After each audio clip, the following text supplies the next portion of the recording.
नमस्कार मित्रांनो, एक उर्दू शेर है, बर्बाद गुलिस्ता करने को बस एक ही उल्लू काफ़ी था। अंजाम ए गुलिस्ता क्या होगा जब हर शाख पे उल्लू बैठा है।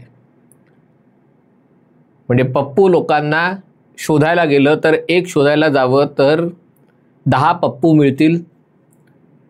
मी आज देशाच्या दक्षिणेकडे जाणार आहे। तमिळनाडूमध्ये जे काही चालू आहे ते भयंकर आहे। बाळासाहेब ठाकरेंनी घोषणा दिली होती, बजाओ पुंगी हटाओ लुंगी।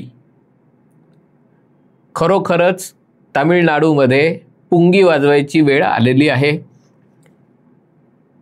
कारण राष्ट्रद्रोहाला मुलामा देऊन विकण्याचे प्रयत्न तिथे चालू आहेत। ही बातमी तुम्ही वाचली असेलच की तमिळनाडूच्या विधानसभेत राज्यपालांचं अभिभाषण असतं, त्यावेळेला सत्ताधारी द्रमुकनी राष्ट्रगीताला विरोध केला। आपण महाराष्ट्रातही बघितलं असेल, कुठेही बघितलं असेल, संसदेत बघितलं असेल। संसदेच्या अधिवेशनाची सुरुवात, दिवसाची सुरुवात ही राष्ट्रगीतानी होते। पण तमिळनाडूमध्ये मात्र द्रमुकचं म्हणणं आहे की राष्ट्रगीतानी सुरुवात न करता तमिळनाडू गीतानी सुरुवात करायची आणि राष्ट्रगीत अधिवेशनाचं कामकाज संपताना, दिवसाचं कामकाज संपताना राष्ट्रगीत म्हणून त्याची सांगता करायची।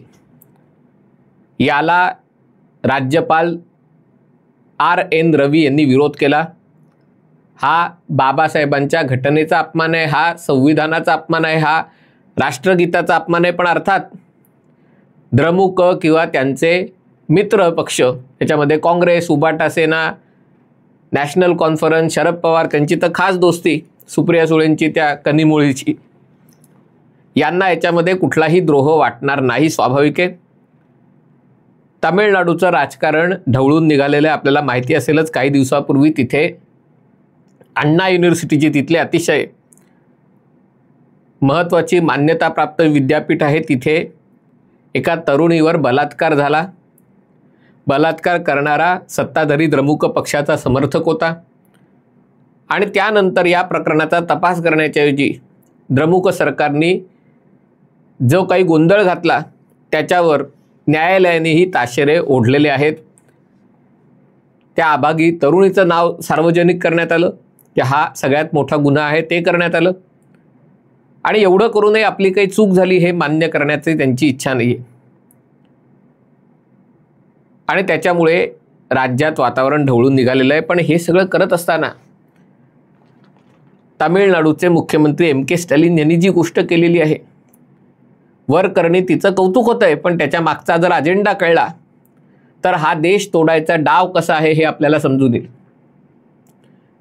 बाय द वे, मराठी भाषेला अभिजात दर्जा मिळण्याची कार्यवाही आता पूर्ण झाली। म्हणजे केंद्र सरकारने घेतलेल्या निर्णयावर आता कॅबिनेटची मंजुरी झाली, मोहर झाली आणि त्याबाबत केंद्रीय मंत्री, सांस्कृतिक मंत्री गजेंद्र सिंग शेखावत यांनी मराठी भाषेचे मंत्री असलेल्या उदय सामंत यांना कळवलं की आता अधिकृतरित्या मराठी अभिजात झाली। तमिळ आधीपासून होतीच, पण तामिळनाडूचे मुख्यमंत्री MK स्टॅलिन यांनी $10 लाख बक्षीस घोषित केलेलं आहे, म्हणजे साधारणतः 8.5 कोटी रुपयांचं। कशासाठी? तर जो कोणी सिंधू संस्कृती, ते इंडस व्हॅली सिव्हिलायझेशन, त्याच्यामध्ये जी भाषा आढळून आलेली आहे त्याचा जो अर्थ लावेल त्याला 8.5 कोटी रुपयाचं बक्षीस किंवा इनाम द्यायचं घोषित केलेलं आहे। म्हणजे तमिळसाठी काहीतरी गोष्ट केली तर समजू शकतो, पण मोहेंजोदडो, हडप्पा जो भाग पाकिस्तानात येतो किंवा पाकिस्तान, थोडासा कदाचित अफगाणिस्तान, इराण आणि भारताचा राजस्थान वगैरे या भागामध्ये जी संस्कृती होती, मुख्यतः भारत आणि पाकिस्तानचा जो भाग आहे तिथे, तिथली भाषा शोधण्याने स्टॅलिन यांचा नेमका काय फायदा होणार आहे कोणालाही प्रश्न पडणं स्वाभाविक आहे. आणि तिथेच त्यांचा कुटील डाव काय आहे ते लक्षात येतं. असं म्हटलं जातं की जे सिंधू संस्कृती आहे, सिंधू नदीच्या काठची संस्कृती आहे, काही जण म्हणतात ती सरस्वती नदीच्या काठची पण संस्कृती आहे. सरस्वती नदी लुप्त झाली आणि त्यामुळेच राजस्थान आणि कच्छ वगैरेचा भाग सगळा वाळवंटी झाला. पण ही संस्कृती जगातली सगळ्यात जुनी संस्कृती आहे. अर्थात आपलं मत तर आणखीन बऱ्याच पूर्वीपर्यंत जातं, पण जे तिकडे सिंधू संस्कृतीची जी शहरं मिळालेली आहेत ती शहरं इजिप्त असेल, ग्रीक, रोमन यांच्या सगळ्यांपेक्षा अधिक जुनी आणि अधिक आधुनिक असल्याचं दिसून आलेलं आहे. आणि इथे जे भांड्यांचे तुकडे किंवा मुद्रा किंवा सगळ्यावर अशी काहीतरी लिपी चिन्ह आहेत आणि आत्तापर्यंत अनेक प्रयत्न झाले, पण कोणीही लिपी डिकोड करू शकलं नाही की यांना नेमकं काय म्हणायचं ते. त्याच्याबाबत वेगवेगळे अंदाज व्यक्त केले जातात की ही चिन्हांची लिपी आहे. काही जणांना वाटतं हे चिन्ह आणि काहीतरी भाषेचे अक्षरं पण त्याच्यामध्ये आहेत. पण हे जे द्रविड मानसिकचे लोक होते त्यांचा असा सिद्धांत होता की ही जी लिपी आहे ती तमिळ भाषेसारखी आहे, कारण त्याच्यातही चकल्या चकल्या दिसतात, ह्याच्यातही चकल्या चकल्या दिसतात आणि त्यामुळे ही लिपी तमिळ भाषेशी निगडीत आहे. ठीक आहे, असू दे. मग त्यातनं सिद्ध काय होतं तर तमिळनाडूमधले लोक किंवा दक्षिण भारतातले लोक हे मूळचे मोहेंजोदडो हडप्पाचे लोक आहेत. म्हणजे देशावर जेव्हा आर्यांनी आक्रमण केलं तेव्हा त्यांनी इथल्या मूल निवासी, तर मूल निवासी म्हणजे कोण तर मुसलमान, आदिवासी, हे सगळे मूल निवासी तमिळ, तर या मूल निवासी लोकांना त्यांनी कोपऱ्यात ढकललं आणि त्यांच्यावर राज्य केलं. आणि म्हणून त्यांना सुरुवातीला हे रामास्वामी पेरियार वगैरे त्यांच्या काळातल्या लोकांना, म्हणून त्यांना एक स्वतंत्र देश हवा होता. त्यांना भारताचं अस्तित्व मान्य नव्हतं, त्यांना भारताबरोबर राहणं मान्य नव्हतं. त्यांना रामापेक्षा रावण,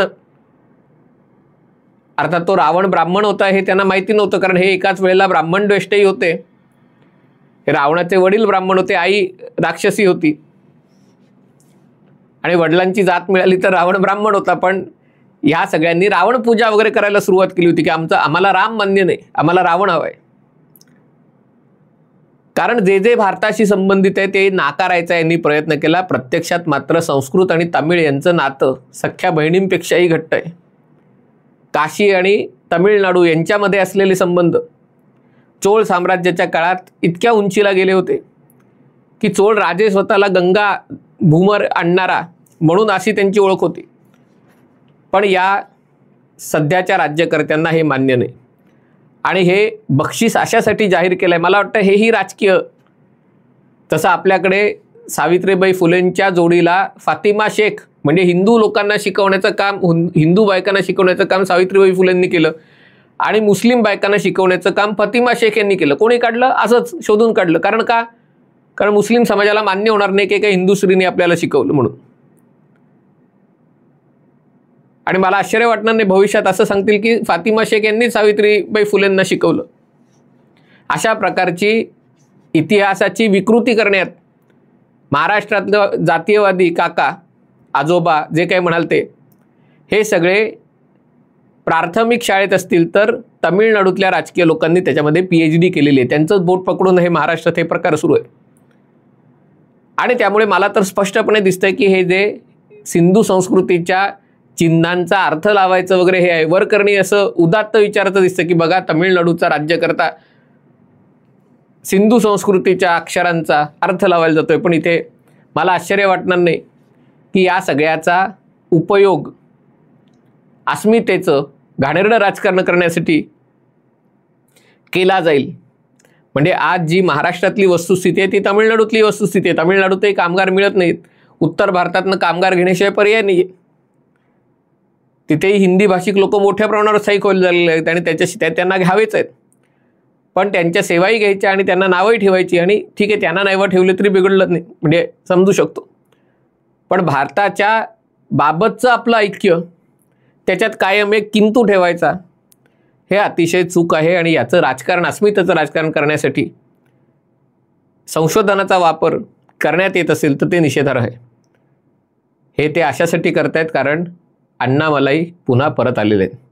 काही जणांना वाटतंय की आता मोदी आणि अमित शहानी त्यांना वाऱ्यावर सोडलं की जी अपेक्षा होती भाजपला जे यश मिळेल त्याच्या तुलनेने म्हणजे अण्णामलाईंनी पूर्ण प्रयत्न करू नये आणि मोदींनी त्यांना पूर्ण पाठिंबा देऊ नये तामिळनाडूमध्ये लोकांनी द्रमुकची निवड केली आणि भाजपला तितकंसं यश मिळालं नाही. आणि त्यामुळे भाजपच्या एका गटाला वाटतं की कदाचित आत्ताच ताकद लावण्यात अर्थ नाही आहे, आपण समविचारी पक्षांच्या सोबत त्यांचे लहान भाऊ म्हणून गेलं तरी काही बिघडत नाही, पण सत्ता मिळवणं आवश्यक आहे.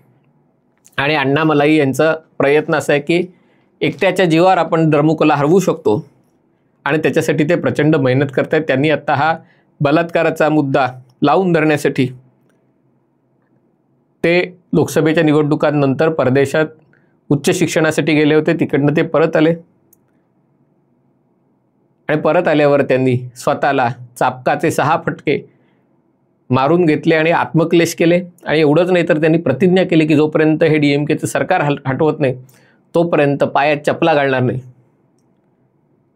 आणि त्याचा प्रभाव निश्चितच तमिळनाडूमध्ये पडतोय. दुसरीकडे तो विजय जोसेफ म्हणून तो पण असाच कलाकार आहे, त्यांनी तर सांगून ठेवलं की मी मुख्यमंत्री झालो तर राज्यपाल पदच बरखास्त करीन.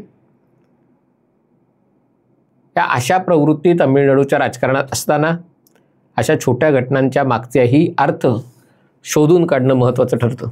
तमिळनाडूमध्ये काय होतं, राज्यपाल विरुद्ध मुख्यमंत्री संघर्ष कोणत्या टोकाला जातो आणि इथले सगळे जे द्रमुकेचं मित्र, कनिमुळीच्या ताई, हे जी सगळी मंडळी आहेत ते याबाबत कोणती भूमिका घेतात ते देखील पाहणं महत्त्वाचं ठरणार आहे. हा व्हिडिओ आपल्याला आवडला असेल तर कृपया लाईक करा, शेअर करा आणि चॅनल सबस्क्राईब करण्याची विनंती आहे.